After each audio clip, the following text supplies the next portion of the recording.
শীতে সবাইকে সুস্বাগতম, নমস্কার জানিয়ে আজকে আবার একটা রেসিপি নিয়ে চলে আসলাম। দেখো এখন শীতের দিন, তাই লাউয়ের রেসিপি নিয়ে চলে আসলাম। এখানে দেখো লাউ কেটে নিয়েছি, মুগ ডাল দিয়ে ঘন্ট করব লাউয়ের। এখানে ধনেপাতা আর কাঁচা লঙ্কা নিয়ে নিয়েছি, একদম কম ইনগ্রিডিয়েন্টস, আর শুধু ফোড়নে হবে মেথি।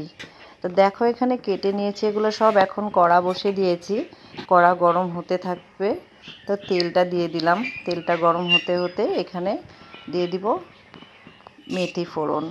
মেথি ফোড়ন দিয়ে একদম ইজি, একদম সাদামাটা রান্না, সবাই খেতে পারবে। এটা ভীষণ ভালো হয় খেতে।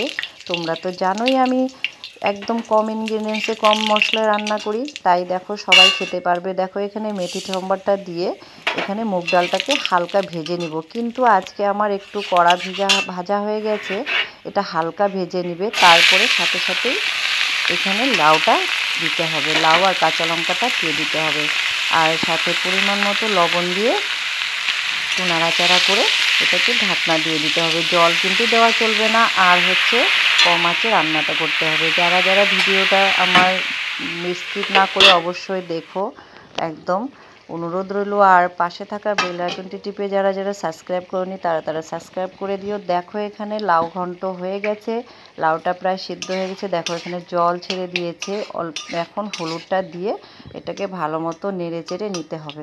একদম তাড়াতাড়ি ঝটপট রান্না হয়ে যায়, যারা রান্না করতে পারে না তারাও এটা রান্না করতে পারবে। আর শীতের দিনে তো ভীষণই ভালো হয় খেতে। তো দেখো আরেকটু মনে হচ্ছে ঢাকনা দিয়ে এটাকে রান্না করব। দেখো এখানে ঢাকনাটা দিয়ে নামিয়ে দেখো এখানে হয়ে গেল। এখন এখানে আরেকটু লবণ দিয়ে নিলাম, কেননা লবণটা একটু কম লাগছিল তাই। তো লবণটা দিয়ে শেষে ধনেপাতা ছড়িয়ে আমার লাউ ঘন্ট রেডি। ভীষণ ভালো হয় খেতে। তোমরা অবশ্যই এই মুগ ডাল দিয়ে লাউ ঘন্ট যারা যারা খাওনি তারা অবশ্যই এটাকে ট্রাই করো বাড়িতে। আর ভালো লাগলে ভিডিওটি সাবস্ক্রাইব, কমেন্ট করো আর শেয়ার করে দিও। এটাই আমার তোমাদের কাছে অনুরোধ রইল। আমার লাউ ঘন্ট, মুগ ডাল দিয়ে লাউ ঘন্ট রেডি।